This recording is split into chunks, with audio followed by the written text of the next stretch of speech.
Hello everyone.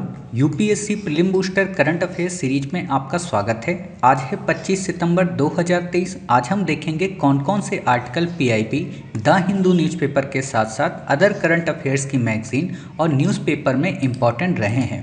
आज का जो हमारा पहला आर्टिकल है वो है सर्वोच्च न्यायालय द्वारा रिश्वतखोरी के केस को लेकर। वास्तव में ये जो केस है ये संसदीय विशेषाधिकार से रिलेटेड है। तो आपसे ये तो क्वेश्चन नहीं पूछेगा कि हाल के दिनों में सर्वोच्च न्यायालय ने क्या निर्णय दिया या क्या निर्णय नहीं दिया।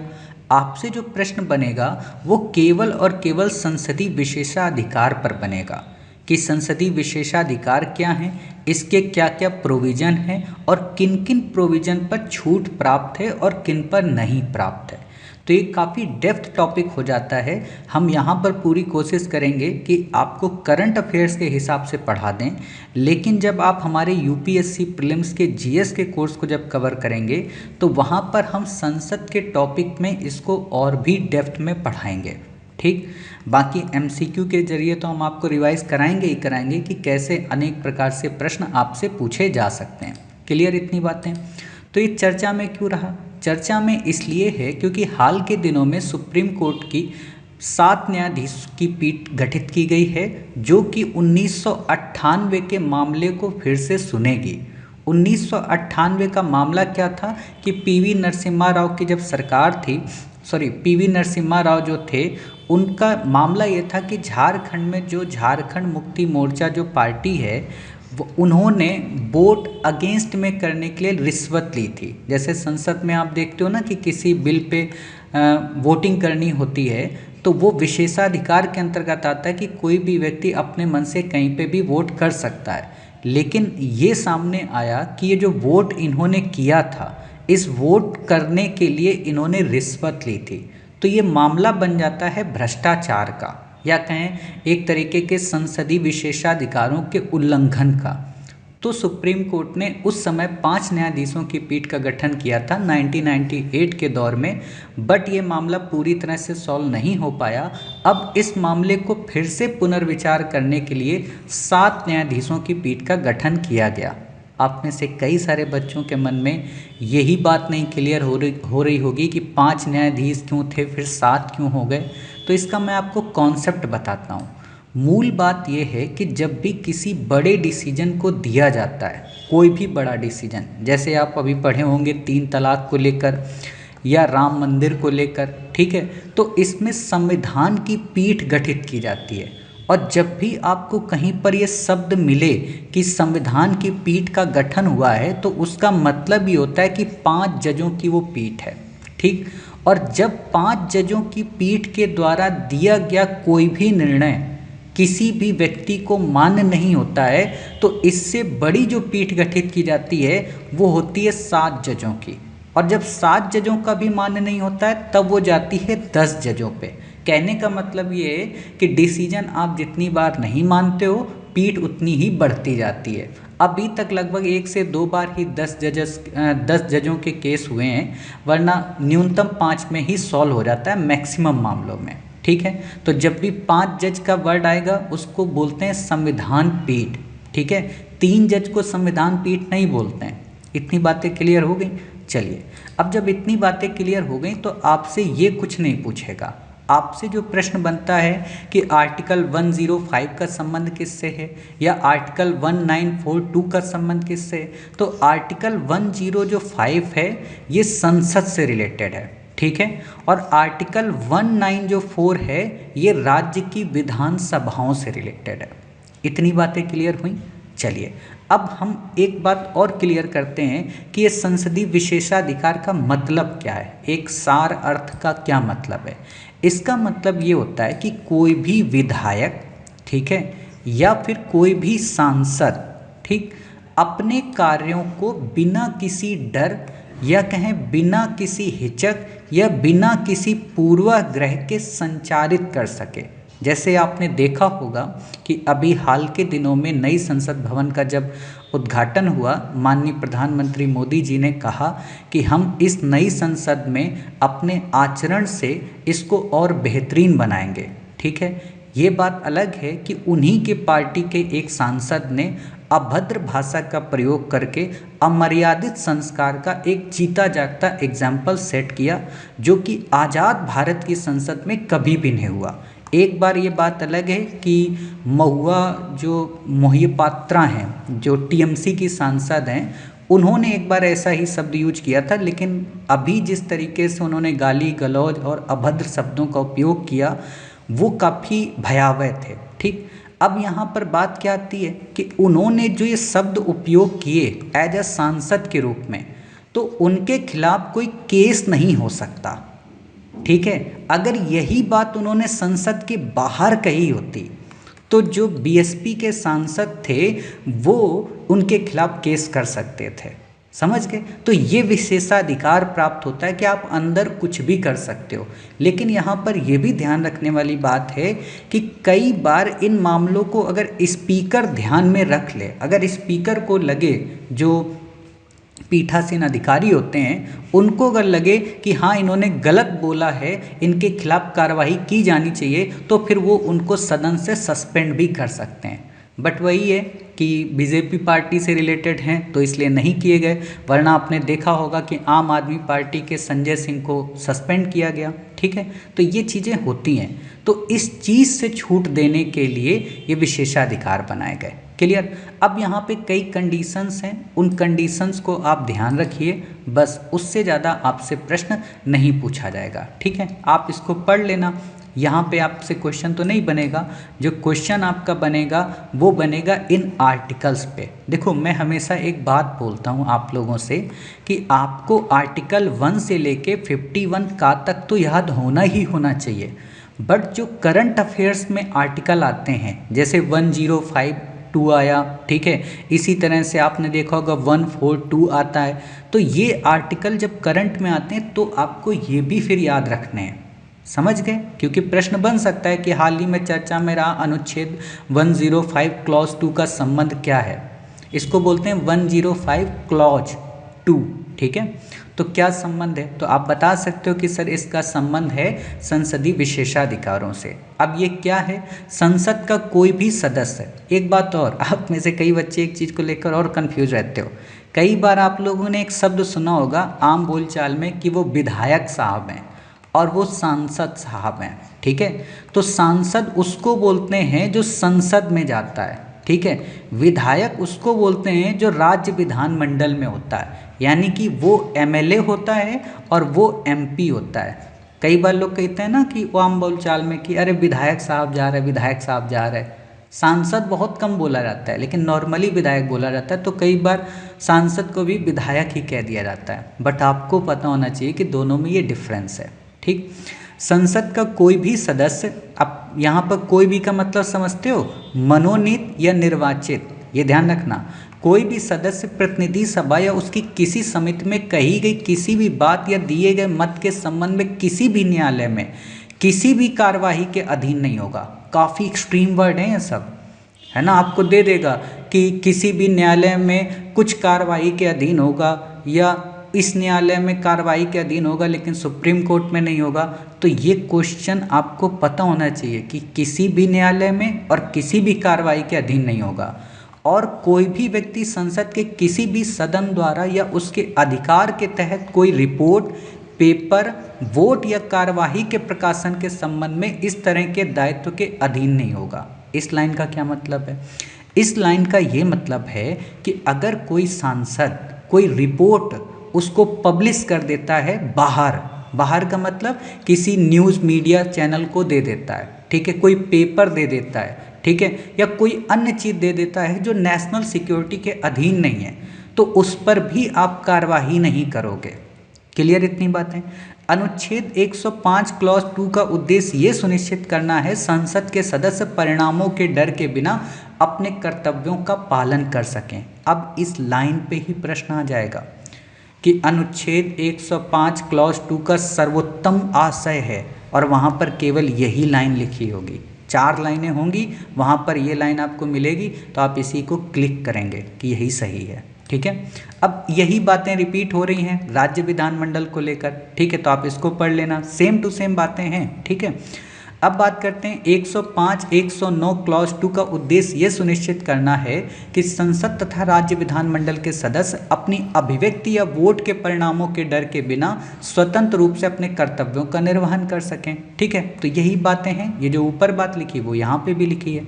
अब यहाँ ध्यान देना, इसका उद्देश्य विधायकों को देश के सामान्य आपराधिक कानून से छूट के मामले में उच्च विशेषाधिकार देना नहीं है, उच्च विशेषाधिकार नहीं देना है।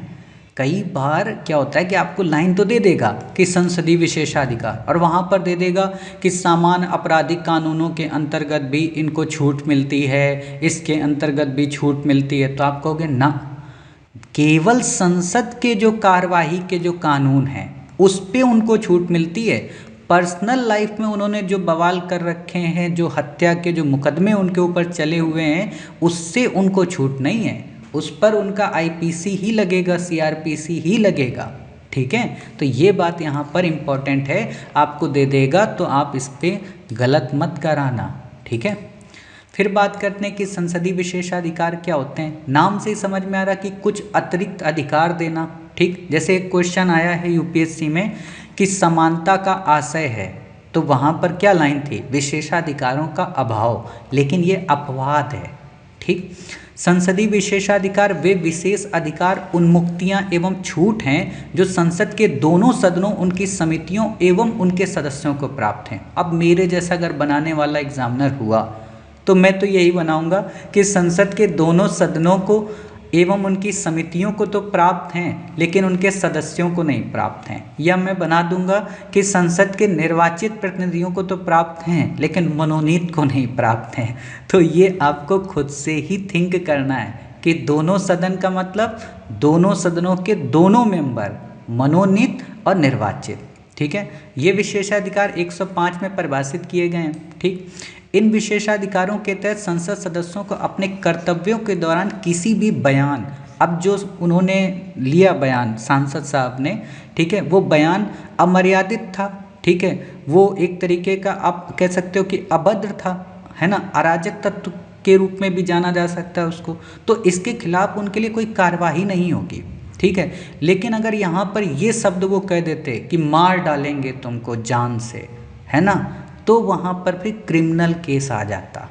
क्लियर, तो ये चीज़ आपको याद रखनी है। आप में से कई बच्चे सोच रहे होंगे कि मैं बार बार नाम तो ले रहा हूँ पार्टी, लेकिन दोनों लोगों का नाम क्यों नहीं लिया, ना बीएसपी के सांसद का, ना जिन्होंने कहा है उनका।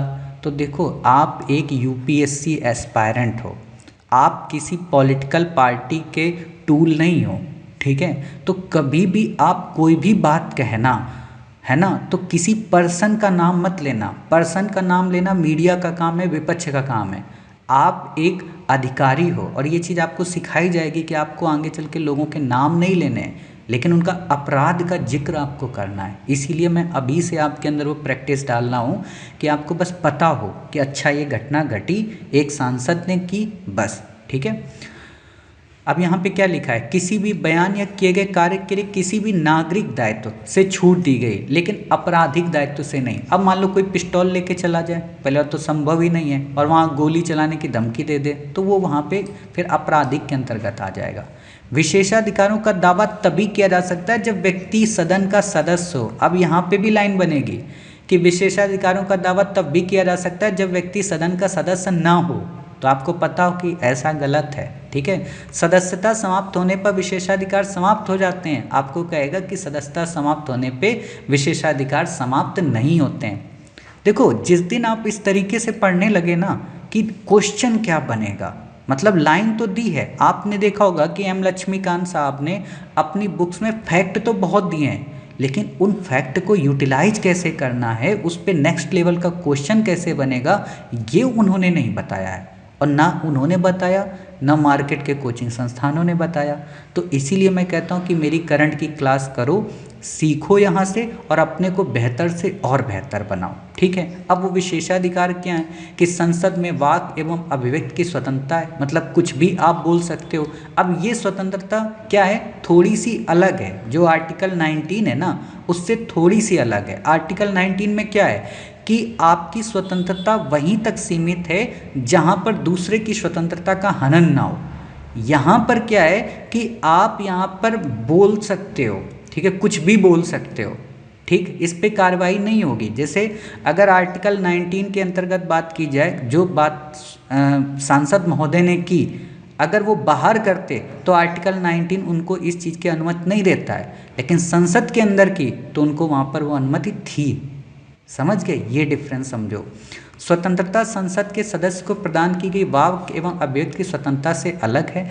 भारतीय संविधान के अनुच्छेद के तहत अभिव्यक्ति की स्वतंत्रता की गारंटी दी गई। हालांकि यह स्वतंत्रता संसद की कार्रवाई को नियंत्रित करने वाले कुछ नियमों एवं आदेशों के अधीन है। अभी मैंने आपको क्या बोला था कि अगर जो पीठासीन अधिकारी है वो चाहे तो संसद के या सदन के नियमों का हवाला देते हुए इनको बर्खास्त भी कर सकता है, सदन की कार्यवाही से इनको निष्कासित भी कर सकता है, और ये भी हो सकता है कि इनको सांसद की सदस्यता से भी बाहर कर दिया जाए। लेकिन आज के समय नैतिक इतने नहीं हैं हमारे यहाँ कोई भी व्यक्ति, ठीक है, कि सदन से त्यागपत्र दे दें। जैसे मैं कल परसों के दिन ही पढ़ रहा था कि यहाँ पर अगर चाहें तो जो बीएसपी के जो सांसद हैं जिनके लिए अभद्र और अमर्यादित शब्दों का उपयोग किया गया है, तो वो खुद से ही सांसद की सदस्यता का त्याग कर दें। भाई साहब, एक बड़ा सिंबॉलिक मतलब आप कह सकते हो कि इवेंट क्रिएट होगा कि एक व्यक्ति इतना आहत हुआ कि उसने अपनी सांसद सदस्यता ही त्याग दी, और ये बड़ा एक काउंटर अटैक होगा बीजेपी के उन सांसद के लिए। लेकिन वही है कि वो भी नहीं त्यागेंगे, क्योंकि इतना बड़ा डिसीजन सिर्फ अटल बिहारी वाजपेयी, पंडित जवाहरलाल नेहरू या लाल बहादुर शास्त्री ले सकते हैं, नॉर्मल लोग नहीं ले सकते, ठीक है। अभिव्यक्ति की स्वतंत्रता संविधान के अनुच्छेद 118 के तहत वर्णित संवैधानिक प्रावधानों के अनुरूप और संसद के नियमों की प्रक्रियाओं के अधीन होनी चाहिए। मतलब यहाँ पर ये कहा गया है कि अगर हम अभिव्यक्ति की स्वतंत्रता की बात कर रहे हैं तो वो कुछ कॉन्स्टिट्यूशनल जो प्रोविज़न है या कहें जो पार्लियामेंट के जो रूल्स एंड प्रोसेस हैं, ठीक है, उन प्रोसीडिंग के अधीन है। जैसे कि संसद में आप सर्वोच्च न्यायालय के न्यायाधीशों के कैरेक्टर पर बातचीत नहीं कर सकते हो। जैसे आपने एक चीज़ देखा होगा कि दीपक मिश्रा नहीं, रंजन गोगोई साहब, इनके ऊपर केस लगा था किस चीज़ का, कि इन्होंने एक महिला के साथ में कह सकते हो क्या था वहाँ पे, महिला के साथ में अभद्र व्यवहार किया था, ठीक है, तो इनके ऊपर केस लगा। तो इनके ऊपर आचरण पर चर्चा हुई थी, ठीक है, इनके ऊपर आचरण को लेकर चर्चा हुई थी। वो भी कब, जब इनको अपदस्थ करने की बात आई, इनके ऊपर महाभियोग चलाने की बात आई। लेकिन ऐसे नॉर्मल तौर पे आप सीजीआई चंद्रचूड़ पर कोई क्वेश्चन नहीं कर सकते हो, या दीपक मिश्रा पे कोई क्वेश्चन नहीं कर सकते हो, ठीक है। तो इस चीज़ को लेकर यहाँ पे ये बात की गई कि इनको छूट मिलती है। गिरफ्तारी के संदर्भ में क्या है कि इसमें संसद की सीमा के भीतर गिरफ्तारी के सदन की अनुमति की आवश्यकता होती। अब आप कहोगे सर अभी तो बोल रहे थे कि गिरफ्तारी नहीं होगी, तो मैंने आपको क्या शब्द बोला था कि नेशनल सिक्योरिटी या आपराधिक से रिलेटेड अगर कोई इशू है तो उसमें गिरफ्तारी की जा सकती है, और उसके लिए सदन की अनुमति चाहिए, और उस अनुमति को लेकर भी कई टर्म्स एंड कंडीशंस हैं। जैसे राष्ट्रीय सुरक्षा के लिए यहाँ पर ये 40 दिन नहीं लागू होगा, क्योंकि वो तो तुरंत है, क्या पता 40 दिन बाद वो भाग जाए, ठीक है। तो इन चीज़ों को ध्यान में रखकर टर्म्स एंड कंडीशंस हैं। संसद सदस्यों को सदन के स्थगन से 40 दिन पहले और बाद में या सत्र के दौरान किसी भी नागरिक मामले में गिरफ्तारी से छूट है, ठीक है। मैंने अभी क्या बोला कि आपराधिक मामलों में ये कंडीशन नहीं लगेगी, किस में लगेगी, नागरिक मामलों में। तो अगर आपको दे दे कि राष्ट्रीय सुरक्षा के अंतर्गत उसको गिरफ्तार करना और उसमें 40 दिन चाहिए तो गलत। ये 40 दिन किसके लिए, केवल सिविल केसेस के लिए, ना कि क्रिमिनल केसेस के लिए, ठीक है। तो ये बात भी याद रखनी है। आपको यहाँ 40 दिन ना देके सिविल केस वर्ड यूज कर सकता है, क्रिमिनल केस वर्ड यूज कर सकता है, और आपके दिमाग में क्लिक करेगा भाई 40 दिन तो था, तो ये नहीं करना है। यदि संसद के किसी भी सदस्य को हिरासत में लिया जाता है तो संबंधित प्राधिकारी द्वारा सभापति अथवा अध्यक्ष को गिरफ्तारी के कारण की सूचना देना अनिवार्य है। ये तो बेसिक बात है, किसी को भी घर से आप उठाओगे तो वहाँ पर कारण तो बताना ही पड़ेगा। कार्यवाही के प्रकाशन पर रोक लगाने का क्या अधिकार है, संविधान के अनुच्छेद के तहत सदन के सदस्य के अधिकार के तहत किसी भी व्यक्ति को सदन की कोई रिपोर्ट, चर्चा आदि प्रकाशित करने के लिए उत्तरदायी नहीं ठहराया जा सकता। राष्ट्रीय महत्व के लिए आवश्यक है, संसद में जो घटित हो रहा है इसकी कार्रवाइयों की जानकारी जनता को होनी चाहिए। कहने का वही मतलब ये है कि अगर उसने कोई रिपोर्ट पब्लिश कर दी, जैसे अभी नारी शक्ति वंदन अधिनियम आया, जिस दिन आया उसी दिन उसको मार्केट में पब्लिश कर दिया गया, ठीक है, तो इसके लिए आप दोषी नहीं ठहरा सकते हो, ठीक। तो ये चीज़ें हैं यहाँ पे। बाकी जो राष्ट्रीय महत्व का जो काफ़ी बड़ा इशू है उस पर अगर कैबिनेट की मीटिंग हो रही है, बातचीत हो रही, सदन के पक्ष और विपक्ष को बुलाया गया और उन्होंने उस पॉइंट को लीक कर दिया तो फिर केस होगा, ठीक है। गैर सदस्यों को बाहर रखने का अधिकार, कई बार आपने देखा होगा कि संसद की लॉबी में जो हॉल होता है वहाँ पर काफ़ी सारे अन्य लोग भी पब्लिक विजिटर्स के रूप में जाते हैं जो उसके सदस्य नहीं होते हैं, बट अगर कोई बड़े इशू पे वहाँ पे चर्चा हो रही है, कोई नेशनल सिक्योरिटी को लेकर हो रही है, तो सदन का अगर सदस्य चाहे तो वो उन लोगों को बाहर करवा सकता है कि सर इनको यहाँ से बाहर भेज दो, तभी हम कुछ गाना वाना सुना पाएंगे, वरना नहीं सुना पाएंगे, ठीक है। तो इस तरीके से आपको इस संसदीय विशेषाधिकार के टॉपिक को कवर करना है। इस तरीके से आपसे यहाँ पे प्रश्न पूछे जा सकते हैं और काफ़ी बेहतरीन तरीके से प्रश्न आएंगे। आप जब भी अपनी पॉलिटी की किताब उठाओगे, मुझे नहीं लगता वहाँ पे इतना डेप्थ में आपको बताया गया है, ठीक है। तो ये कंडीशंस आपको पता होनी चाहिए, इनको कई बार आप रिवाइज करना। अगला हमारा आर्टिकल है पीएम किसान योजना को लेकर। पीएम किसान, इसका पहले नाम ही समझ लो, PIMKISAN। पीएम का मतलब है प्रधानमंत्री, ठीक है, किसान, ठीक है। अब ये S और N का मतलब है सम्मान निधि, ठीक है। तो ये की से किसान हो गया, S से A से सम्मान और N से निधि, इसलिए इसका पूरा नाम है पीएम किसान या कहें पीएम किसान सम्मान निधि योजना, ठीक है। सम्मान का मतलब क्या है? रिस्पेक्ट करना। निधि का मतलब क्या होता है? पैसा देना, ठीक है। निधि ये वर्ड यूज किया जाता है इकोनॉमी में पैसे के लिए, ठीक। तो मोटे तौर पर आप समझ गए कि ये किसानों को पैसा देने से रिलेटेड योजना है, क्लियर। अब जब प्रधानमंत्री हैं, आगे वर्ड जुड़ा है, तो फिर ये क्या होगा कि इसका पूरा पैसा प्रधानमंत्री देंगे या कहें कि पूरा पैसा कौन देगी? भारत सरकार देगी। तो अब आप बताओ, जब पूरा पैसा भारत सरकार देगी, ठीक है, तो इस योजना को क्या कहेंगे? इस योजना को हम कहेंगे केंद्रीय क्षेत्र की योजना या कहें सेंट्रल सेक्टर स्कीम। क्यों? क्योंकि इसका 100% फंड कौन प्रोवाइड करा रही है? Government of India, clear. एक वर्ड और आप पढ़ते होगे, सेंट्रल स्पॉन्सर्ड स्कीम, केंद्र प्रायोजित योजना। उसमें क्या होता है? उसमें एक रेशियो होता है कि 90/10 का अनुपात हो सकता है, 80/20 हो सकता है, 60/40 हो सकता है। उसको हम बोलते हैं केंद्र प्रायोजित योजना, ठीक है। बाकी मैं आपको पढ़ाऊंगा कि कौन कौन सी केंद्र प्रायोजित योजनाएं हैं, कौन कौन सी केंद्रीय क्षेत्र की हैं। अभी बस इतना याद रखो कि पीएम किसान योजना एक केंद्रीय क्षेत्र की योजना है। इसमें क्या होता है कि इसमें साल में आपको 3 किस्तों में मतलब 4-4 महीने के अंतराल में 3 किस्तों में आपको 2-2 हज़ार रुपये दिए जाते हैं। अर्थात एक साल में टोटल आपको 6,000 रुपये मिलते हैं। समझ गए? तो ये बात आपको याद रखनी है। अब यहीं पे कन्फ्यूजन हो जाती है बहुत बार कि जो 2-2 महीने हैं वो किस तरह से काउंट होते हैं। देखो, मैं आपको फिर से एक बार समझा दूं। आपको पता है कि पूरे वर्ष में कितने महीने होते हैं? 12 होते हैं, ठीक है। इन महीनों को अगर हम 4 से डिवाइड करें, 4-4 के अंतराल में करें, तो कितने महीने बनते हैं? 3 महीने, 3 पार्ट बनते हैं, ठीक है। हमें कितना रुपया देना है? 6,000 देना है। तो जब 6,000 हमको देना है तो एक महीने में कितना रुपया देना पड़ेगा? 2,000। जब एक महीने में 2,000 देंगे तभी हमारा 3 बार में 6,000 जाएगा, यानी कि हर चौथे महीने में हमको 2,000 रुपये देने हैं। ये कहना चाह रहा है, ठीक है। तो टोटल 6,000 मिलते हैं। पहले क्या था कि इसके लिए कंडीशन थी 2 हेक्टेयर भूमि होनी चाहिए। अब इस कंडीशन को समाप्त कर दिया गया। ये बात अलग है कि इसमें आगे कुछ लिमिट्स लगाई गई हैं, सीमाएं, कि जैसे कोई गवर्नमेंट में पदाधिकारी है, कोई सांसद है, कोई विधायक है या कोई अन्य उसमें कार्य करता है, केवल ग्रुप डी की सर्विसेज को छोड़ के जो MTS के अंतर्गत आते हैं, बाकी किसी को लाभ नहीं मिलेगा, ठीक है। तो ये बेसिक चीज़ें मैं आपको अभी बस दिखा देता हूँ। अब पहले तो ये जान लो ये चर्चा में क्यों रही। चर्चा में इसलिए रही क्योंकि सरकार ने AI चैट बॉट का गठन किया है। AI चैट बॉट क्या होता है? अभी हाल के कुछ दिनों में आप देखना श्री IAS एकेडमी की जो वेबसाइट है, ठीक है, आप गूगल पे डालोगे sriasacademy.com तो आपको वेबसाइट मिल जाएगी। ठीक है, मैं आपको एक बार दिखाता हूँ पहले। जैसे ये देखो आप, ये है हमारा गूगल, हमने यहाँ पे डाला श्री IAS एकेडमी, ये हमने यहाँ पे विजिट किया। ठीक है, अब जब हमने यहाँ पे विजिट किया तो श्री IAS एकेडमी कुछ इस तरीके से इसका डैशबोर्ड आपके सामने ओपन हुआ। ठीक, यहाँ पर आपको आगे चल के एक मतलब अगले 15 से 20 दिनों के बाद साइड में यहाँ पे एक चैट बॉट मिलेगा व्हाट्सअप का। ठीक है, आप क्या कर सकते हैं कि वहाँ पर आप व्हाट्सअप को क्लिक करेंगे, आप वहाँ मैसेज करेंगे, ऑटोमेटिक वो रोबोट आपके हर एक क्वेश्चन का जवाब देगा। क्लियर, उसी को बोलते हैं AI चैटबॉट।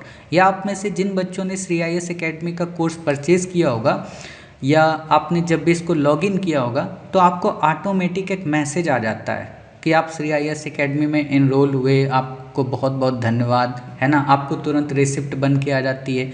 वो भी एक तरीके का चैटबॉट का ही नमूना है। ठीक है, बाकी चैटबॉट क्या होता है, आपसे बिल्कुल भी क्वेश्चन नहीं पूछेगा, आप इसको बस देख लेना। क्वेश्चन बनेगा तो PM किसान को लेकर, हालांकि अभी तक इसमें क्वेश्चन आया नहीं है। ठीक, अब यहाँ पर एक वर्ड आपको देखने को मिल रहा होगा, आप में से अधिकांश बच्चों को।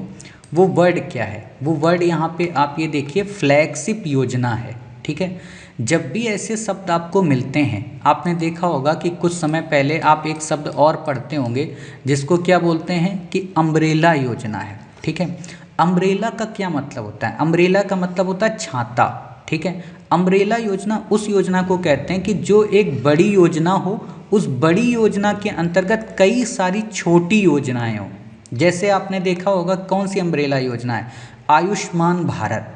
अब आयुष्मान भारत क्या एक बड़ी योजना है, ठीक है, स्वास्थ्य को लेकर। अब उसके अंतर्गत छोटे छोटी योजनाएं बना दी गई, आरोग्य मिशन बना दिया गया, आयुष मिशन बना दिया गया, ठीक है, या जेनरिक दवाओं के लिए बना दिया गया मिशन। तो वो सब छोटे छोटे हो गए। अम्ब्रेला कौन सा हो गया? आयुष्मान भारत। क्लियर।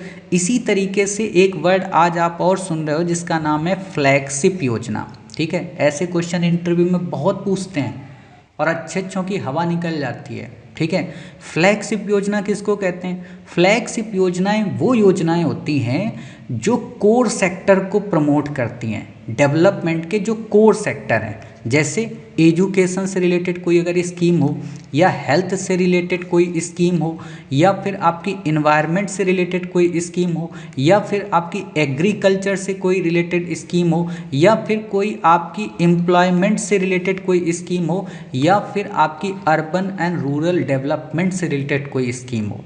ठीक है, या कोई नेशनल इशू हो बड़ा, या कहें कोई नेशनल इम्पोर्टेंस से रिलेटेड हो, उन सब को बोलते हैं फ्लैगशिप योजनाएं। ठीक, फ्लैगशिप योजनाएं वो योजनाएं होती हैं जो शिक्षा, स्वास्थ्य, पर्यावरण, कृषि, सिंचाई, ठीक है, शहरी एवं ग्रामीण विकास के साथ साथ रोजगार जैसे महत्वपूर्ण क्षेत्रों को संबोधित करती हों, वो कहलाती हैं फ्लैगशिप योजनाएं। तो दोनों का डिफरेंस आपको समझ में आ गया। चलिए, इतनी बातें आपको यहाँ पे मुझे बतानी थी। ठीक है, ये आप पढ़ लेना, आपसे यहाँ पे क्वेश्चन नहीं पूछेगा। ठीक, ये सारी चीज़ें। मशीन लर्निंग क्या होती है, अभी कल ही आपको बताया था कि ऑटोमेटिक जनरेटेड सारी चीज़ें होती हैं। ठीक है, बॉट को स्वाधिगम मतलब सेल्फ लर्निंग से चीज़ें सीखता है। आप बस इसको पढ़ लो, आपसे कुछ पूछेगा नहीं। मेटा का क्या? मेटा देखो आज में फेसबुक की कंपनी है। ठीक है, पहले क्या होता था, फेसबुक का नाम फेसबुक होता था, अब फेसबुक ने अपना नाम चेंज करके मेटा कर लिया। मेटा का मतलब होता है फ्यूचरिस्टिक, मतलब भविष्य की चीज़ें देखना। अर्थात मेटा नाम रखने से अब क्या हुआ है कि ये आर्टिफिशियल इंटेलिजेंस के साथ साथ जो 3D विजन है, या कहें आप एक कह सकते हो कि जो इमेजनरी दुनिया है ना, उस चीज़ को बात कर रही है, वैसे रोबोट और इक्विपमेंट्स बना रही है। ठीक, चैटबॉट को एक स्टेप ऑफ फाउंडेशन और भाषणी के सहयोग से विकसित और बेहतर बनाया जा रहा। भाषणी क्या है? एक डिजिटल प्लेटफॉर्म है जहां पर कई सारी भाषाओं को एक साथ एकीकृत किया गया है, जिसमें आप किसी भी भाषा का उपयोग करके बातचीत कर सकते हो। ठीक है, तो यही बेसिक बातें हैं यहाँ पे, बाकी आपसे यहाँ पे क्वेश्चन नहीं पूछेगा। अब PM किसान योजना क्या है? 24 फरवरी 2019 को लॉन्च की गई थी। एक तो ये क्वेश्चन बनेगा, किस मिनिस्ट्री के अंतर्गत आती है? तो कृषि एवं कल्याण मंत्रालय के अंतर्गत आती है। अब यहाँ पर देखो वही लाइन है ना कि प्रतिवर्ष हर 4 महीने के अंतराल पर 3 समान किस्तों में 6,000 रुपये दिए जाते हैं। बहुत सारे बच्चे कंफ्यूज होंगे कि प्रति हर 4 महीने के 3 जो समान किस्तें हैं वो हर एक किस्त 6,000 की है, तो नहीं, हर एक किस्त 2,000 की है। ये टोटल रुपए 6,000 यहाँ पे लिखे हैं, तो इसलिए कंफ्यूज मत होना। पहले 2 हेक्टेयर की बात होती थी, अब सभी भूमि धारकों को किया गया, अब वही कृषि एवं किसान कल्याण मंत्रालय। ठीक, बाकी क्या पर्पस है आप इसको पढ़ लेना। आदान का मतलब होता है इनपुट्स, इनपुट्स का मतलब ये होता है कि जो औजार है ना, या जो आपको सिंचाई के उपकरण या फिर खाद वगैरह इन चीज़ों का उपयोग होता है उसको बोलते हैं आदान, इंग्लिश में इसको बोलते हैं इनपुट्स। ठीक है, बाकी ये आपको कुछ नहीं पढ़ना है कि 5। अच्छा ये देख लेना कि भौतिक सत्यापन का मतलब ये है कि मान लो आपने इनरोल तो कर दिया, सरकार को कैसे पता चलेगा कि आप सच में ईमानदारी से बात कर रहे हो, तो सरकार प्रति 5 वर्ष बाद क्या करेगी, चेक करेगी कि अच्छा ये लोग ठीक हैं या गलत हैं। ठीक है, बस। अब इसके अंतर्गत कौन कौन नहीं शामिल है या कौन कौन पात्र नहीं है, तो सभी संस्थागत भूमिधारक। संस्थागत भूमिधारक का मतलब क्या है कि जैसे आपने देखा होगा कई बड़ी बड़ी कंपनियां उनके खुद के खेत होते हैं जो रजिस्टर्ड होते हैं, मतलब वो जैसे टोमेटो उपज कराती हैं। टोमेटो क्यों उपज कराती हैं, उनको मैगी का केचप बनाना है या किसान का केचप बनाना है, या आपने देखा होगा बहुत सारी पोटैटो उपज करवाती हैं। पोटैटो का मतलब जैसे आपने अभी कुछ दिन पहले सुना होगा कि लेज़ कंपनी का इशू आया था आलू को लेकर किसानों के साथ में, तो वो लोग इसमें शामिल नहीं होंगे क्योंकि उनका तो बड़ी कंपनी के साथ कॉन्ट्रैक्ट है ना, तो वो उनको इनपुट्स देती है। क्लियर। बाकी ये बेसिक और चीज़ें कि जो कॉन्स्टिट्यूशनल पद पे हैं, कुछ मंत्री हैं, महापौर हैं, किसी डिपार्टमेंट पे हैं, वो लोग भी इसके अंतर्गत शामिल नहीं होंगे, केवल ग्रुप डी को छोड़कर। ठीक है, जो MTS के अंतर्गत कार्य करते हैं। तो ये आप बस बेसिक देख लेना, इससे ज़्यादा आपको यहाँ पे क्वेश्चन नहीं पूछा जाएगा। ठीक है, अगला हमारा आर्टिकल है गर्नार्ड्स या सी रॉबिन्स। सिंपल सा, इस पे कई प्रकार के प्रश्न बनेंगे और आपको हैरानी होगी कि यूपीएससी ने पिछले 4 वर्षों में लगभग 4 प्रकार के प्रश्न पूछे हैं ऐसे टॉपिक्स पे। पहला क्वेश्चन यही पूछा जाएगा हाल ही में चर्चा में रही गर्नार्ड्स या सी रॉबिन्सन क्या है। दूसरा क्वेश्चन पूछा जाएगा कि हाल ही के दिनों में बंगाल के एक तट पे ये चीज़ मिली है, इसका नाम गर्नार्ड्स या सी रॉबिन्सन है, ये क्या है। ठीक है, आपसे क्वेश्चन पूछा जा सकता है कि गर्नार्ड या सी रॉबिन्सन नाम की मछली की एक प्रजाति पाई गई है, भारत के किस क्षेत्र में मिली है। आपसे क्वेश्चन 4 नाम दे देगा, पूछेगा कि इनमें से कौन मछली है, कौन पक्षी है, कौन सरीसृप है, कौन उभयचर है। तो ऐसे बहुत से प्रश्न आपसे बनेंगे।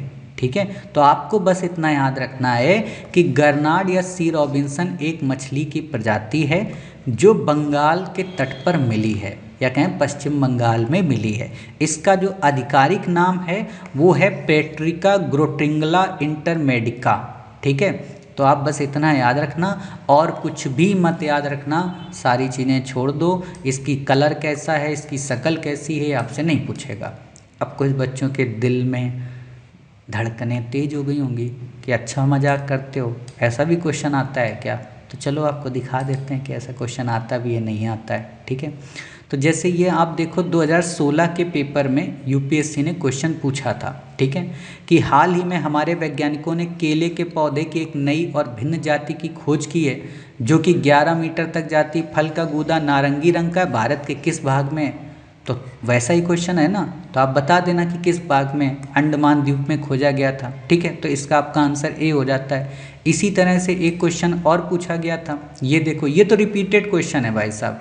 ये उन बच्चों के मुंह पे तमाचा है जो ये बच्चे बोलते हैं ना कि यूपीएससी क्वेश्चंस को रिपीट नहीं करती, ये उनके मुंह पे तमाचा है। ठीक है, ये प्रश्न है 2019 का। ठीक है, और ऐसा ही प्रश्न यूपीएससी ने 2020 और 22 के दौरान भी पूछा है। ठीक है, तो आप यहाँ पर देखो क्या है क्वेश्चन कि वन्य प्राणी और प्राकृतिक रूप से कहाँ पाए जाते हैं। ये क्या कह रहा है, नीले मीन पक्ष वाली महासीर। मीन का मतलब क्या होता है, मछली। ठीक है, यानी कि महासीर क्या है, मछली की एक प्रजाति है। ठीक, तो यहाँ पर तो आप ये समझ सकते हो कि इरावदी जो डॉल्फिन है वो चंबल में नहीं पाई जाती है, बल्कि भारत के पूर्वी और पश्चिमी तट पर पाई जाती। चंबल में क्या पाए जाते हैं, मगरमच्छ। और ये भी क्वेश्चन यूपीएससी ने पूछा था। ठीक है, तो आप इस दूसरे को अगर एलिमिनेट कर दोगे तो आपका आंसर निकल आता है। लेकिन मैं फिर से वही बात कहना चाहता हूँ कि ये ट्रिक्स और टैक्टिक्स अब काम नहीं करेगी। जैसे कि आप में से एक सज्जन महोदय ने कमेंट कल किया था। ठीक है, तो देखो मेरा पर्पस बस यही है कि मैं आपको क्वेश्चन से रूबरू करा रहा हूँ। क्वेश्चन कैसे आएंगे वो तो मुझे भी पता है ना, वो जब आप तैयारी करते रहोगे तो आपको मैं बता ही दूंगा। बैक ईयर इसलिए दिखाता हूँ ताकि जो आप न्यू टॉपिक पढ़ रहे हो उसमें ये समझ में आए कि अच्छा इस मास्टर ने ये टॉपिक क्यों पढ़ाया, ठीक है, इसलिए मैं आपको बैक ईयर के टॉपिक दिखाता हूँ। ठीक, तब आपने यहाँ देखा कि ये हमारा मील पक्षी की बात कर रहा है। ठीक, अब इसी से रिलेटेड देखो मैं आपको क्वेश्चन दिखाता हूँ, ये वाला नहीं, ये वाला क्वेश्चन आप देखो। ये क्वेश्चन आया था कि इनमें से कौन सा पक्षी नहीं है, तो आपने क्या पढ़ा है कि महासीर क्या मछली की प्रजाति है। इतना ही अगर दिमाग में कॉन्सेप्ट होता तो आप आंसर इसका ए लगा देते। इसीलिए मैं कहता हूँ कि बैक ईयर आपके प्राण है, आपकी गीता है, आपकी कुरान है और आपकी बाइबल भी है और आपका गुरु ग्रंथ साहिब भी है।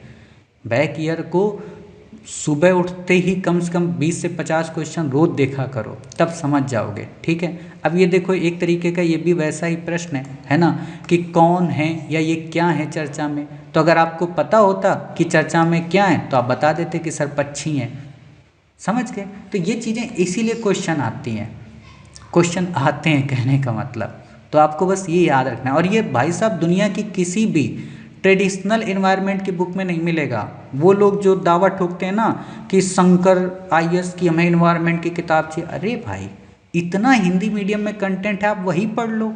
करंट अफेयर्स की क्लास करनी नहीं है। और मैंने कई बार बोला है कि आपको इन्वायरमेंट और साइंस टेक और इकोनॉमी, ये 3 सब्जेक्ट ट्रेडिशनल में तो केवल मोटा मोटा ही पढ़ना चाहिए। इनको 99% आपको करंट अफेयर से ही कवर करना चाहिए।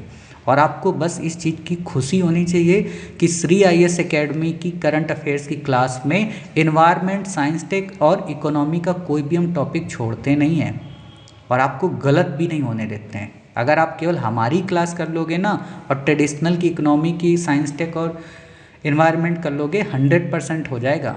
बाकी आपकी मर्जी भैया। पेपर आता है तो फिर वही है कि मुंह फुलाए सब लोग घूमते हो कि कहाँ से क्वेश्चन आ गया। तो अब आप देख रहे हो कि क्वेश्चन कहाँ से आता है।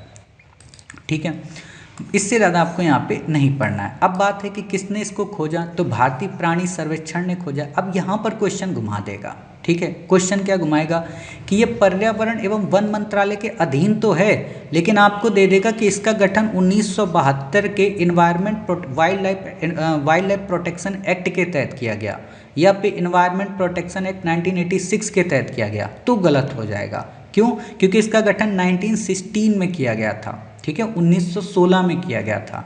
समझ गए? इससे ज़्यादा आपको यहाँ पे याद नहीं रखना है। फिर बात आती है अगले आर्टिकल की, बीमा सुगम को लेकर। बीमा सुगम, पहली बात तो बीमा का क्या मतलब होता है। बीमा का साधारण सा एक लाइन में मतलब ये होता है खतरे को कम कर देना। ठीक है, खतरे को कम कर देना बीमा का एक लाइन में मतलब है। ठीक है, जैसे आप पढ़ते होगे कि लोग अपना जीवन बीमा करा रहे हैं, लोग अपना स्वास्थ्य बीमा करा रहे हैं, लोग अपना कुत्ते का बीमा करा रहे हैं, लोग अपनी गाड़ी का बीमा करा रहे हैं। तो कईयों को ये लगता है सारे के सारे एक ही बीमा होते हैं। नहीं, बीमा पूरे भारत में 2 प्रकार के होते हैं। एक होता है सामान्य बीमा जिसको हम बोलते हैं जनरल इंश्योरेंस, और एक होता है लाइफ बीमा या कहें लाइफ इंश्योरेंस। ठीक है, मानव जीवन बीमा। ठीक, मानव जीवन में केवल मानव जीवन का बीमा आता है, इसमें स्वास्थ्य से रिलेटेड ये सारी चीज़ें आती हैं। और सामान्य में बाकी बीमे आते हैं, जैसे गाड़ी का बीमा, मोबाइल का बीमा, ठीक है, आपके ट्रक का बीमा है ना, आपके घर का बीमा। वैसे मैंने घर का तो कभी नहीं सुना है बीमा, होता भी होगा, दुकान का तो होता है, लेकिन घर का मुझे नहीं पता कि भूकंप में आए, घर गिर जाए, है ना। आपने वो मूवी देखी होगी, गॉड वाली एक मूवी थी ना जिसमें परेश रावल थे, तो उसमें भी तो बीमा का ही तो केस होता है, उनकी दुकान को एक्ट ऑफ गॉड माना जाता है। ठीक है, तो ये वही बीमा है। क्लियर? अब अगला प्रश्न आपसे क्या पूछा जाएगा, अगला प्रश्न यहाँ पे बनेगा कि इसकी रेगुलेटरी बॉडी कौन है। इसकी रेगुलेटरी बॉडी है IRDAI। आप कहोगे इतने धीमे धीमे काहे बताए, ऐसे ही बोल देते इल्डा आई। तो इसलिए धीमे धीमे बताए क्योंकि एक और बॉडी है जिसका नाम है IRREDA, इरेडा। ठीक है, तो दोनों में डिफरेंस समझो पहले। IRDAI का जो मतलब है, इसको मैं ज़रा बोर्ड में ही लिख के बताता हूँ।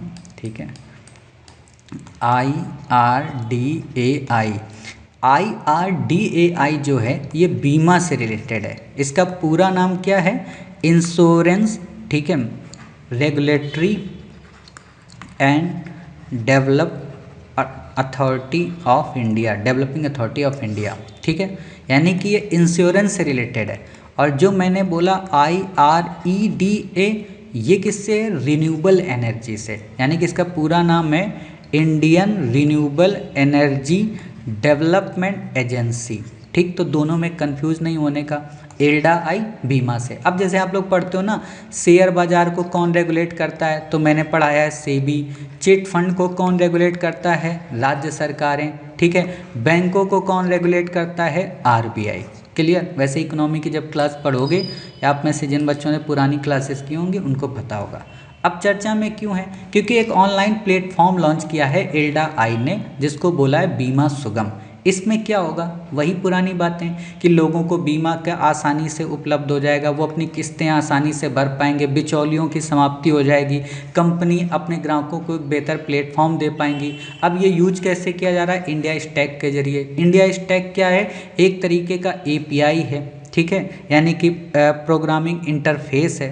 तो बस इससे ज़्यादा आपको यहाँ पे कुछ भी याद नहीं रखना है, बस क्वेश्चन वैसे नहीं पूछेगा, ठीक है। बस मैंने बता दिया कि आपको ये पता रहे कि बीमा क्या चीज़ होती है, ठीक। लेकिन मुझे ये नहीं समझ में आया, ये लास्ट वाली लाइन नहीं समझ में आई। मैंने कई जगह खोजा भी, लेकिन मुझे समझ में नहीं आया। आप भी मत समझना, है ना, खाम का कमेंट करके मुझे बताओ सर इसका यह मतलब है। मतलब मुझे ये नहीं समझ में आ रहा है इसमें बोला है कि बीमा सुगम प्लेटफॉर्म में जीवन बीमा एवं सामान्य बीमा कंपनियों की 47.5% हिस्सेदारी होगी, जबकि ब्रोकर और एजेंट निकायों की 2.5% हिस्सेदारी होगी। तो मैंने जब जोड़ा इसको 47.5 एंड 2.5, ठीक है, तो ये 50% हिस्सेदारी हो गई। तो अब ये नहीं समझ में आ रहा कि अगर 50% गवर्नमेंट की हिस्सेदारी हुई 100% में और 50 इन दोनों की हुई, तो फिर डिसीजन मेकिंग बॉडी कौन होगी, क्योंकि जब भी गवर्नमेंट कोई काम करती है तो वो 51% पे रहती है और 49 इन लोगों को करती है। तो यह हो सकता है यहाँ पे डाटा में कुछ गड़बड़ हो, ठीक है। आपको याद नहीं रखना है, बस मैंने बताया कि ये मुझे थोड़ा सा क्लिक किया माइंड में, गड़बड़ है, ठीक। इल्डा आई क्या है, 1999 में इस्टेब्लिश की गई थी, ठीक है। ये पूरा मैंने दे दिया। एक वैधानिक निकाय है। वैधानिक का मतलब क्या होता है, दंड दे सकती है, ठीक है। वित्त मंत्रालय के अधिकार क्षेत्र में आती है। इससे ज़्यादा आपको यहाँ पे याद नहीं रखना है।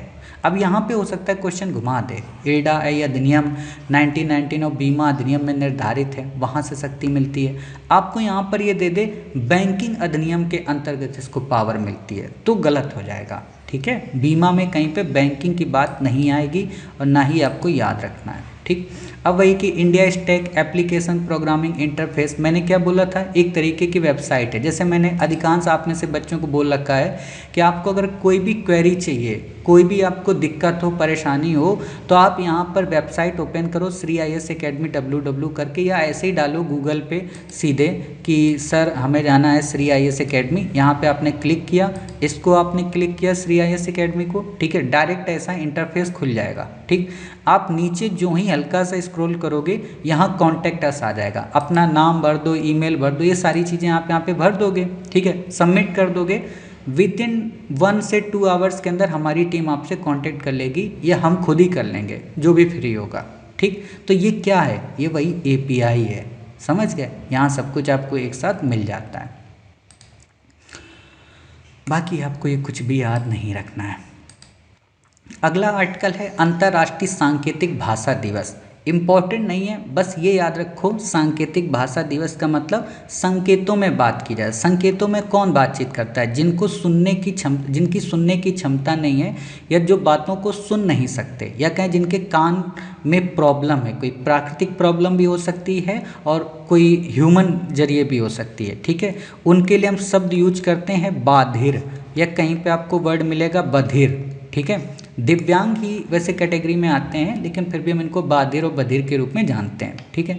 अब जैसे कई प्रकार के सिंबल होते हैं, जैसे आप लोगों ने देखा होगा ना, आप लोग ऐसे टाइप के कैसे बनाते हैं सिंबल, ये विक्ट्री का एक तरीके का सिंबल जब आप बनाते हो, ठीक है, तो वो क्या होता है, विक्ट्री का 2 उंगलियों के जरिए, ठीक है। तो वही चीज़ें, जैसे ये दिल का सिंबल है ना, ये जीत का सिंबल है ना, ये L, मतलब ये मुझे जहाँ तक लिखा है शायद आई लव यू टाइप का कुछ लिखा होगा, शायद मुझे ऐसा लग रहा है ना, आई लव और यू, शायद ऐसा कुछ लिखा होगा, बाकी मैं बस ऐसे ही बोल रहा हूँ। तो आप समझ सकते हो, ठीक है। 23 सितंबर को मनाया जाता है, और इसको क्यों मनाया जाता है? क्योंकि यूनाइटेड नेशन जनरल असेंबली ने 2017 में इस दिन की शुरुआत की थी। ये बात अलग है कि इसके लिए बॉडी पहले से ही बन गई थी, ठीक है। तो ये बेसिक चीज़ें हैं, बाकी आपको यहाँ पर याद कुछ भी नहीं रखना है, क्वेश्चन नहीं बनेगा। हो सकता है इन फ्यूचर कभी ऐसा क्वेश्चन दे दे कि 23 सितंबर को क्या मनाया जाता है, 22 को क्या मनाया जाता है, 24 को क्या मनाया जाता है, हो सकता है दे दे, लेकिन ये ऐसे दिवस देगा नहीं। क्यों? क्योंकि कंट्रोवर्सी हो सकती है ना, कि ज़रूरी थोड़ा ना कि 23 को वही मनाया जाता हो, और भी कई दिन होते हैं, ठीक। तो कोर्ट में भी लोग जा सकते हैं, इसलिए यूपीएससी ऐसे प्रश्नों से बचती है जिसके कई सारे आंसर हों। अब क्या है कि world federation of the deaf नाम का संस्थान, एक महासंघ गठित किया गया था, जो कि 135 राष्ट्रीय महासंघों का एक संघ है, ठीक है। 70 मिलियन से ज़्यादा लोग इस बीमारी से पीड़ित हैं, ठीक है। 2023 की एक थीम है कि एक ऐसी दुनिया जहां बाधिर लोग कहीं भी हस्ताक्षर कर सकते हो, ठीक। तो आपको ये याद नहीं रखना है, बस आप ऐसे एक तरीके से इसको देख लो, ठीक है। क्लियर? आपको नहीं याद रखना है। अगला और मोस्ट इम्पॉर्टेंट हमारा टॉपिक है मुकुरुथी राष्ट्रीय उद्यान। इस पर कई प्रकार के प्रश्न यूपीएससी ऑलरेडी पहले पूछ चुकी है। जैसे आपसे प्रश्न पूछेगा पहले तो ये कहाँ पे है, दूसरा प्रश्न पूछेगा किस बायो रिजर्व का पार्ट है, तीसरा प्रश्न पूछेगा यहाँ पे कौन कौन से जीव पाए जाते हैं, चौथा प्रश्न पूछेगा ये स्टेट के ट्राई जंक्शन में या कहाँ पे, पांचवा प्रश्न आपसे पूछेगा नॉर्थ से साउथ, ईस्ट टू वेस्ट ऐसे लगाने को, ठीक है, सुमेलित करने को। तो आपको पता होना चाहिए कि मुकुरुथी कहाँ पे, ठीक है। इसीलिए देखो मैंने आपको यहाँ पे आपकी सुविधा के लिए कितना, देखो हम आपका ख्याल रखते हैं, है ना। आपको मैप दे दिया, 3D मैप दिया। अब इस मैप में देखो आपको क्या फ़ायदा मिल रहा है। इस मैप में आपको क्लियरली दिख रहा होगा, पहले मैं इसको थोड़ा डार्क करूँ, क्लियरली इसमें आपको क्या दिख रहा है कि ये है हमारा मुकुरुथी नेशनल पार्क, मतलब यहाँ पे, ठीक है, ये ग्रीन के पास में है। अब ये आपको एग्जाम्पल बताओ मुझे कि ये बॉर्डर किस क्षेत्र का है। ये है तमिलनाडु, ठीक है, ये तमिलनाडु है। ये क्या है? केरला है, समझ के ऊपर कर्नाटक। तो मतलब ये कर्नाटक से सीमा नहीं बना रहा, ये तमिलनाडु और केरल में, यानी कि तमिलनाडु के पश्चिमी भाग में, ठीक। यहाँ पर साइलेंट वैली, यहाँ पे Nilgiri other biosphere reserve, Mudumalai tiger reserve कहाँ पे? नीला नीला है ना, ये जितना देखो बॉक्स दिख रहा है ना, ये उसी पार्क को दिखा रहा है। मतलब मुदुमलाई जो टाइगर रिजर्व है वो भी तमिलनाडु में। वायनाड कहाँ पे है? ये केरल में। अब वायनाड को ऐसे भी याद कर लो, राहुल गांधी का संसदीय क्षेत्र है, ठीक है, ये 2 पार्ट में है। फिर यहाँ पे नागरहोल नेशनल पार्क कर्नाटक में, ये दिख रहा है ना, और बांदीपुर कहाँ पे? ये भी कर्नाटक में। तो ये फैक्ट आपको पहले तो याद होने चाहिए। अब इस पे जो आता है क्वेश्चन कि ये किसका पार्ट है, तो आपको एक बात बताएं, बायोस्फीयर रिजर्व क्या होते हैं? एक ये बड़ा कॉन्सेप्ट होता है बायोस्फीयर रिजर्व, ठीक है, यानी कि बड़े क्षेत्र को इंगित करता है। साधारण शब्दों में बता रहा हूँ, अभी मैं इन्वायरमेंट की भाषा में बताऊंगा तो उलझ जाओगे, ठीक। अब यहाँ पर ध्यान से देखो, ये जो ग्रीन एरिया है ना, ये जितना भी ग्रीन है इसको बोलते हैं बायोस्फीयर रिजर्व, ठीक है। यानी कि इस पूरे ग्रीन में जितना एरिया आता है उसमें जो पार्क आए उनको हमने बोला बायोस्फीयर रिजर्व के अंतर्गत। अब ये जो ग्रीन है ये कौन सा बायोस्फीयर रिजर्व है? Nilgiri biosphere reserve. तो अगर आपसे क्वेश्चन पूछता है कि नीलगिरी बायोस्फीयर रिजर्व के अंतर्गत कौन कौन शामिल हैं, तो आप बता सकते हो कि सर मुकुरुथी शामिल है, साइलेंट वैली शामिल है, मुदुमलाई शामिल है ना, वायनाड शामिल है, आप ये बता सकते हो। और आपको जानकर आश्चर्य होगा, यूपीएससी ने क्वेश्चन पूछा है और क्वेश्चन में आपको क्या दिया है? अगस्ता माला आपको दे दिया है। ये देखो क्वेश्चन है यूपीएससी का, मैं पहले इसको इरेज कर दूं, ठीक है, ताकि आपको दिक्कत ना हो। अब ये देखो आपको क्वेश्चन दिख रहा है, ठीक है। अब इस क्वेश्चन को ध्यान से देखो कि अगस्ता माला जीवमंडल रिजर्व है। आपको इस क्वेश्चन में कुछ नहीं पता हो कोई दिक्कत नहीं, लेकिन एलिमिनेट करना अगर आपको आता है, एलिमिनेट मतलब ये पता हो कि नीलगिरी के कौन कौन होंगे। तो आपने देखा यहाँ पे वायनाड, ये किसका भी आपने पढ़ा? नीलगिरी का, इसको कट कर दो। फिर आपने देखा मुकुरुथी, ये किसका है? नीलगिरी का, इसको कट कर दो। फिर आप यहाँ पे देख रहे हो कांवल वेंकटेश्वर, ये मुझे लगता है तीनों आपको, सॉरी ये दोनों आपको नहीं पता होंगे, श्री वेंकटेश्वर और कांवल। लेकिन आपको नागार्जुन श्री सैलम तो पता होता है कि ये कहाँ पर है, ये आंध्र प्रदेश में है, नागार्जुना श्रीशैलम। तो जब ये आंध्र प्रदेश में है तो आंध्र प्रदेश क्या है, पूर्वी घाट का पार्ट है। अगस्त्यामाला चोटी कहाँ पे है, नीचे है साउथ में, ठीक है। तो ये भी नहीं होगा, तो इस तरह ये आपका कट गया। अब क्या बचा आपका, केवल ए।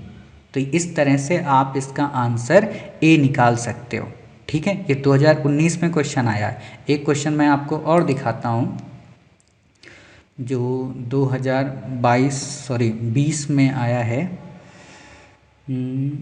यहाँ पे कौन सा क्वेश्चन है, मैं आपको दिखाता हूँ। इसी में एक क्वेश्चन है, हाँ ये देखो। अब ये क्वेश्चन देखो, इस क्वेश्चन में भी ऐसा ही क्वेश्चन इस बार 2023 में भी आया है, ठीक है। अब इस क्वेश्चन को आप देखो, ये भी सेम टू सेम वही बात कह रहा है।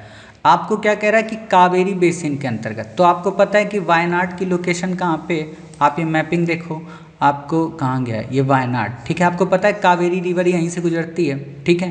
तो अब आप कावेरी को जानते हो, तो आप वायनाड को यहाँ पे क्या करोगे, वायनाड को आप यहाँ पे टिक कर दोगे, ठीक। अब यहाँ ध्यान दो, पापीकोंडा, आपको पता है कि पापीकोंडा हो या नागरहोल हो, ठीक है, इनमें से पापीकोंडा आप कहाँ देखते हो, आंध्र प्रदेश के पूर्वी भाग में, ठीक है।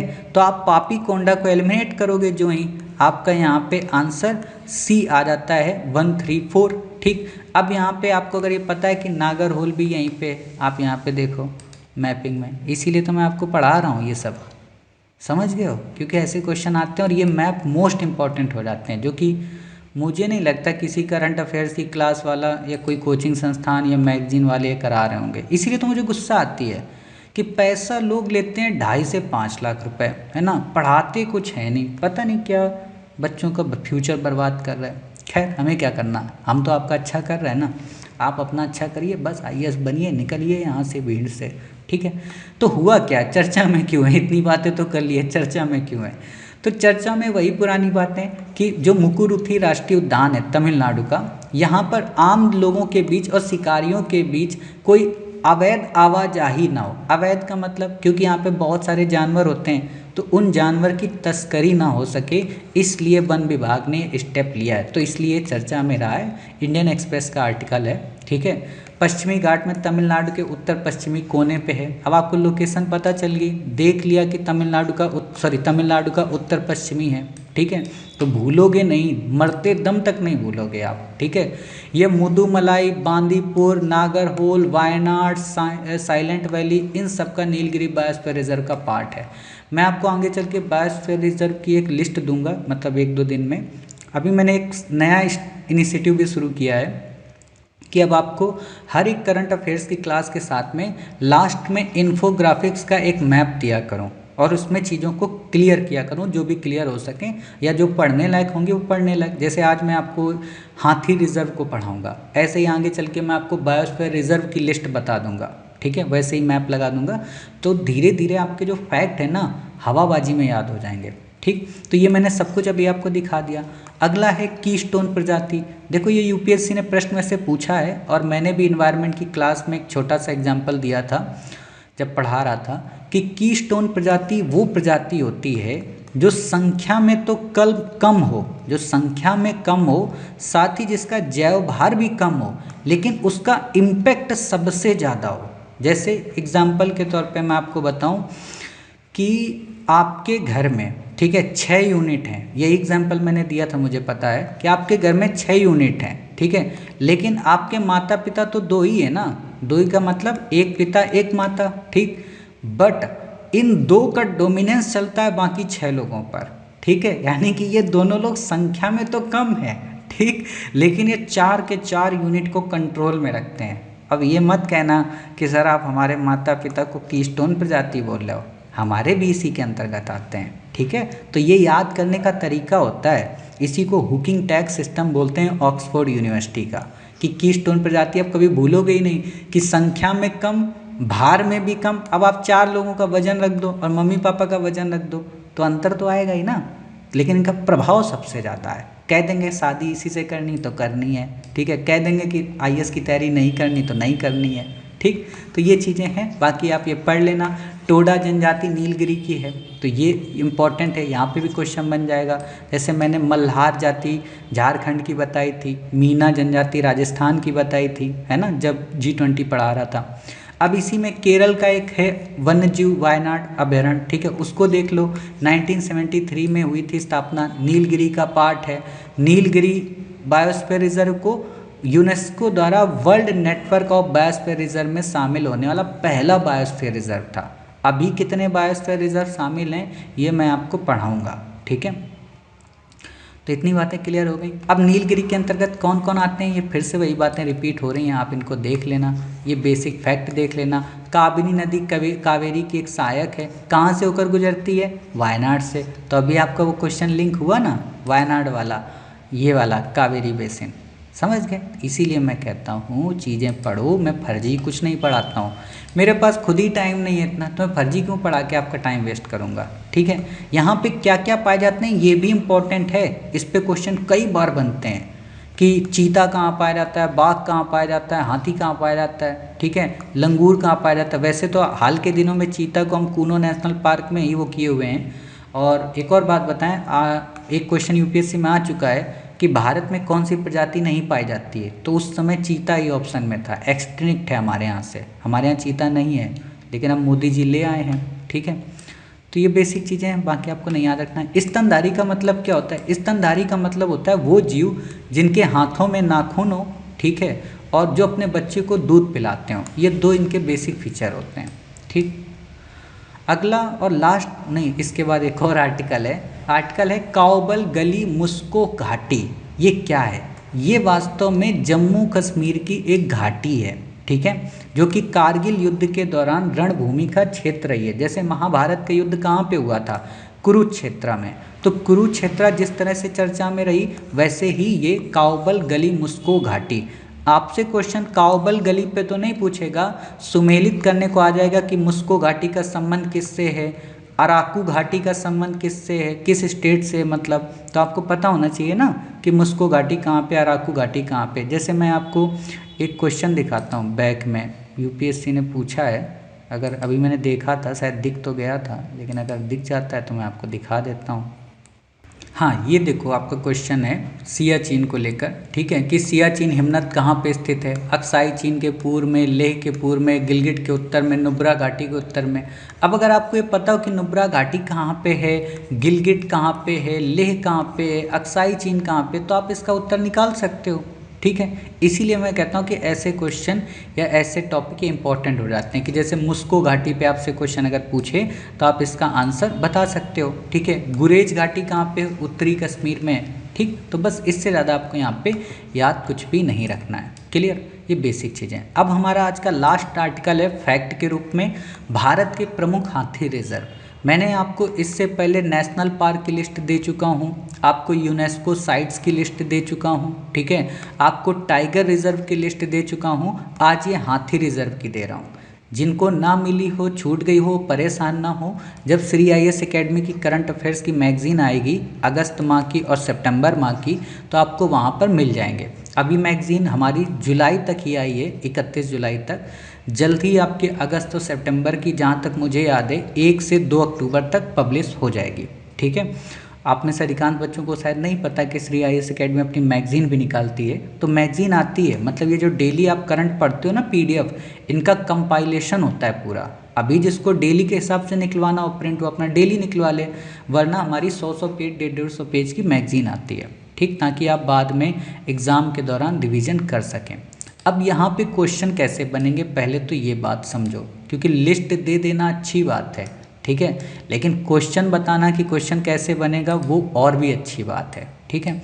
आपने देखा होगा कि प्रीवियस में कई प्रकार के क्वेश्चन आए हैं, कैसे, जैसे एक क्वेश्चन यूपीएससी ने पूछा था कि निम्न में से कौन सा टाइगर रिजर्व नहीं है, ठीक है, उस पे ऑप्शन में आंसर था भीतरकनिका नेशनल पार्क। तो ये कब आप सॉल्व कर पाए, जब आपको सारे टाइगर रिजर्व पता थे, ठीक है। इसी तरह इस पे भी क्वेश्चन आ जाएगा कि कौन सा हाथी रिजर्व है, टाइगर रिजर्व नहीं है, या ये प्रश्न आ सकता है इनमें से कौन सा हाथी रिजर्व नहीं है, ठीक है। तो आपको बस पता होना चाहिए, इसलिए लिस्ट ये इम्पॉर्टेंट है। और कई बार सुमेलित करने को भी आपको दे देगा, ठीक। कितने एलिफेंट रिजर्व हैं, 33, ठीक है। टोटल कितने एलिफेंट हैं, लगभग 31,000 से 27,000 के बीच में, ठीक है। अब यहाँ पर एक चीज़ देखो, मतलब इसको कहते हैं बुद्धि, है ना, इसीलिए मैं कहता हूँ इन्फोग्राफिक्स में क्यों देता हूँ। आपको मोटी मोटी बुद्धि पहले क्या लगानी है, मोटी मोटी बुद्धि लगानी कि हाथी ना तो जम्मू कश्मीर या लद्दाख में है, ना जम्मू में है, ना हिमाचल में है, ना पंजाब में, ना हरियाणा में, ना दिल्ली में, ना राजस्थान में, ना मध्य प्रदेश में, ना महाराष्ट्र में, ना गुजरात में, ना ही तेलंगाना में और ना ही बिहार में। इतने फैक्ट तो आपको पहले ही याद कर लेने कि इतने जगह पे हाथी रिजर्व है ही नहीं, ठीक। अब इतनी जगह पे है नहीं, उत्तर प्रदेश में आपको 2 मिल रहे, ठीक है, तेराई एलिफेंट रिजर्व और उत्तर प्रदेश रिजर्व, ठीक है, शिवालिक एलिफेंट रिजर्व उत्तराखंड में। तो आपको 3 जब यहाँ याद हो जाएंगे तो ये सारे कट जाएंगे, यानी कि मोटे मोटे जो हाथी रिजर्व आपको सबसे ज़्यादा दिख रहे हैं कहाँ, या तो साउथ इंडिया में और या तो नॉर्थ ईस्ट में। तो ये आपको याद रखने हैं कि कांजीरंगा, कार्बी एंगलोंग, साउथ अरुणाचल, कामेंग, सोनितपुर, दिहिंग पटकई, धनसिरी, है ना, इतांकी, ये काफ़ी इंपॉर्टेंट है कि इतांकी टाइगर रिजर्व कहाँ पे है, सॉरी इतांकी एलिफेंट रिजर्व कहाँ पे है, ठीक है। केयर हिल्स, ईस्टर्न डोर्स, रिपुचिरांग, है ना, मयूरभंज, संभलपुर, महानदी, रायला। अब महानदी तो दे दिया, लेकिन यहाँ कहीं भीतरकनिका को दिया है, नहीं दिया है, तो आपको बस ये भी याद रखना है कि यहाँ पे भी भीतरकनिका नहीं है। अब यहाँ नीलगिरी, कोयम्बटूर, है ना, अन्नामलाई, श्रीविल्लिपुतुर, अगस्ता मलाई, ठीक है। अब यहाँ अगस्ता मलाई आपको दिख रहा है, नीलगिरी आपको ऊपर दिखा था, ठीक। पेरियार, नीलम्बुर, अनाईमुडी, वायनाड, ठीक है, यानी कि वायनाड में एलिफेंट रिजर्व भी है और हमने अभी नेशनल पार्क भी पढ़ा था। डंडेली, अंसी, ये कहाँ पे है, ठीक है, आपको ये भी पता होना चाहिए कि कर्नाटक में। तो ऐसे आपको ये फैक्ट पूरे पूरे याद हो जाएंगे, ठीक। तो ये लिस्ट आप बार बार रिवाइज करिए, देखिए, ताकि आपका किसी भी प्रकार का कोई क्वेश्चन गलत ना हो। तो इस तरीके से हमने अपनी आज की 25 सितंबर की क्लास को कवर किया।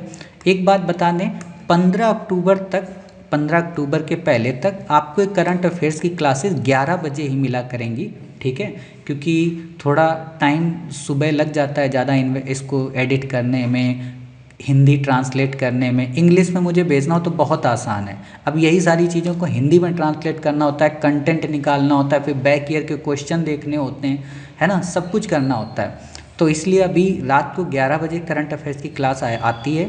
आप इसको चाहे रात में कर लिया करो, सुबह कर लिया करो, आप पे निर्भर है। केवल और केवल 15 अक्टूबर तक, 15 अक्टूबर के बाद ये क्लासेस टाइम पे आने लगेंगी, मतलब 9 बजे आपको हर हाल में करंट अफेयर्स की क्लास फिर मिल जाया करेगी, ठीक। बाकी MCQ अगर आपको लगाना हो तो नीचे डिस्क्रिप्शन बॉक्स में टेलीग्राम चैनल की लिंक है, इसकी PDF चाहिए हो तो श्री IAS अकेडमी के टेलीग्राम चैनल से जुड़ें, वहाँ पर आप मांग सकते हैं, ठीक है। तो तब तक अपना ख्याल रखिए, स्वस्थ रहिए। जय हिंद, जय भारत, वंदे मातरम, भारत माता की जय।